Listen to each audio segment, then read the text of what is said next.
जय हिंद। देखिए, आप जब पॉलिटिकल साइंस और international relation as option subject के रूप में लिया होगा तो उसका सिलेबस आपने जरूर पढ़ा होगा और उसमें एक टॉपिक है सिलेबस के अंतर्गत नॉन अलाइनमेंट मूवमेंट। और क्योंकि भारत शुरू से ही और कह सकते हो कि आज़ादी के उपरांत नेहरू जी के ही द्वारा जो है इस गुट निरपेक्ष की जो रणनीति अपनाई गई थी, तो उसके बाद से ही नॉन अलाइनमेंट जो है बहुत ही पॉपुलर हुआ। और खास करके द्वितीय विश्व युद्ध में जब पूरी की पूरी दुनिया दो पार्ट में, दो हिस्सों में विभक्त थी, बटी हुई थी, उस परिस्थिति में भारत ने किसी भी देश के साथ अलायंस ना करने का जो फैसला लिया, तो उसमें जो है एक गुट निरपेक्ष कि ना हम तुम्हारे साथ ना हम तुम्हारे साथ, हम स्वतंत्र हैं, हम अपने निर्णयों को लेने के लिए स्वतंत्र हैं, किसी भी देश के साथ हम कोई भी मिलिट्री अलायंस नहीं करेंगे। ठीक है, बात समझ में आ गई। तो नॉन अलाइनमेंट बहुत इंपॉर्टेंट टॉपिक है, उसी से जो है ये प्रश्न पूछा गया। हालांकि यह प्रश्न 1981 में पूछा गया, but this topic is still important and many a time a question related to non alignment movement is repeated. तो भविष्य में भी रिपीट हो सकता है। आप देखो, आप अगर इस प्रश्नों के उत्तर अभी लिखोगे ना, तो अभी के समकालीन परिदृश्य के परिप्रेक्ष्य के अनुसार आप इस प्रश्नों के उत्तर को लिखें। ठीक है, तो one of the main objective of non-alignment movement in the economic sphere in recent year has been to work for the achievement of new international economic order discuss। देखो, ऑब्जेक्टिव की बात कही गई है। नॉन अलाइनमेंट मूवमेंट का main objective क्या था पता है आपको? मैंने बता ही दिया कि ना हम नाटो के अलायंस और यूएस में जाएंगे, ना हम वारसा पैक्ट और यूएसएसआर के साथ जाएंगे।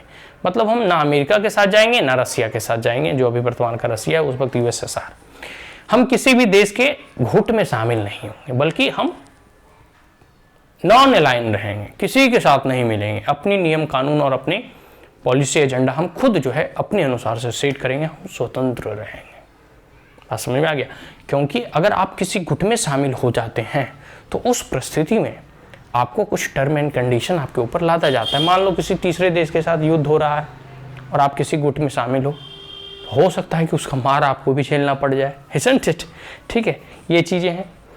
तो हमारा जो ऑब्जेक्टिव था कि हम किसी भी देश के साथ अलायंस ना करेंगे, लेकिन वो एक राजनीतिक और पॉलिटिकल ऑब्जेक्टिव था। समय और परिस्थितियों के साथ जब शीत युद्ध खत्म हो चुका है, जब कह सकते हो कि कोल्ड वार का अब कोई नामो निशान नहीं है और अमेरिका भी विश्व का सोल सुपर पावर है, उस परिस्थिति में अब जब आर्थिक development, economic prosperity, economic development अधिक वैल्यूएबल हो गया है। अब लोग जो है एक दूसरे से युद्ध करना नहीं चाहते, बल्कि एक दूसरे से अधिक विकसित होना जरूर चाहते हैं। सब देशों को अधिक जो है जीडीपी ग्रोथ चाहिए, सब देशों को जो है अधिक जो है आर्थिक उन्नति और प्रगति चाहिए, इजंट इट?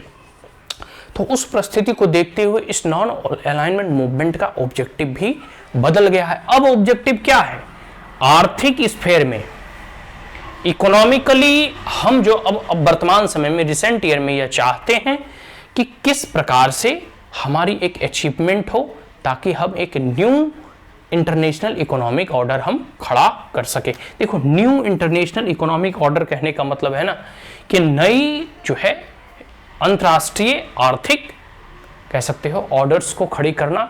मतलब है कि जैसे देखो, जो भी इकोनॉमिक पॉलिसीज वगैरह होते हैं इंटरनेशनल लेवल पे, अंतर्राष्ट्रीय लेवल पे मैं बात कर रहा हूँ, वो ब्रिटेन वुड इंस्टीट्यूशन ने तो यूएन तय करती है, और बड़े बड़े मल्टीनेशनल इंस्टीट्यूशन में सबसे प्रमुख तो यही है आईएमएफ और डब्ल्यूटीओ, वर्ल्ड ट्रेड ऑर्गेनाइजेशन।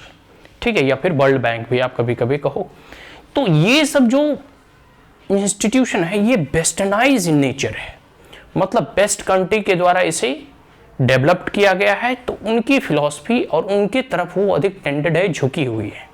मतलब अमेरिका हो गया या फिर यूरोपियन नेशन हो गया, उसकी बातों को वो अधिक तरजीह देते हैं, और वही देश उस आईएमएफ और डब्ल्यूटीओ के पॉलिसी के निर्धारण में बहुत बड़ा फैक्टर प्ले करते हैं। तो मेरा मोर और लेस कहने का मतलब यही है कि अगर नॉन अलाइनमेंट में कौन है? Non European, non western country है। एशिया और अफ्रीका के इसमें कंट्री अधिक है। बात समझ में आ रही है? तो जब एशिया और अफ्रीका के कंट्री अधिक हैं और अगर वह अपनी तरीके से एक नई आर्थिक रणनीति बनाने में सफल हो जाते हैं, न्यू इंटरनेशनल इकोनॉमिक ऑर्डर को स्थापित करने में सफल हो जाते हैं, तो जो आर्थिक प्रगति और उन्नति होगी, तो ऐसा कहा जाता है ना कि जो कभी 20वीं सदी अंग्रेजों की थी या फिर यूरोपियन या वेस्टर्न नेशन की थी, तो 21वीं सदी जो है एशिया की होगी, भारत की होगी। तो उस प्रकार से हम न्यू इंटरनेशनल इकोनॉमिक ऑर्डर को स्थापित करेंगे, तो फिर भारत में या फिर पूरे के पूरे नॉन अलाइनमेंट के जितने भी कंट्री हैं उसमें प्रोस्पेरिटी और डेवलपमेंट अधिक होगा, और हम अपने तरीके से, अपने कह सकते हो कि एक प्रकार से एंगल से हम अपने देश की उन्नति कर सकते हैं। तो ये जो है अंतर्राष्ट्रीय संबंधों में नॉन अलाइनमेंट मूवमेंट में कैसे जो है अब वर्तमान समय में न्यू इंटरनेशनल इकोनॉमिक ऑर्डर का जो हमारा लक्ष्य है उस ऑब्जेक्टिव को हम हासिल करेंगे, इसके लिए प्रयासरत है। तो आप अभी भी वर्तमान परिदृश्य में इस के उत्तर को लिख सकते हैं और बहुत ही सटीक होगा, क्योंकि हमेशा जो है वेस्टर्न नेशन का एक प्रभाव रहा है, एक दबाव रहा है, खास करके आर्थिक जो ऐसे इंस्टीट्यूशन है उसके ऊपर। तो अब देखो धीरे धीरे जो है चाइना जो है संघाई कॉरपोरेशन ऑर्गेनाइजेशन, अब धीरे धीरे चीज़ें बदल भी रही, जैसे G20 हो गया, G7 तो खैर यूरोपियन नेशन का ही है, ब्रिक्स वगैरह हो गए, ठीक है। ऐसे ऑर्गेनाइजेशन धीरे धीरे, एशिया डेवलपमेंट बैंक हो गया, ऐसे ऑर्गेनाइजेशन धीरे धीरे डेवलप कर रहे हैं, but it will take time, ठीक है। Still, US and European nation is highly developed, or you can say that कि they grant loan through the IMF और वर्ल्ड बैंक, और IMF और वर्ल्ड बैंक के लोन मिलने के चक्कर में हर देशों की फिर वो कह सकते हो ना कि आर्थिक नीतियों में घुसने का प्रयास करता है। तो बहुत सारी ऐसी चीज़ें हैं, लेकिन नई न्यू इंटरनेशनल इकोनॉमिक ऑर्डर को स्थापित करने के लिए जो इनका ऑब्जेक्टिव है नॉन अलाइनमेंट मूवमेंट का, वो कैसे फुलफिल होगा, इसके परिणाम क्या निकलेंगे, कितना इसका असर होगा, ये सब भी सारी चीज़ें हैं।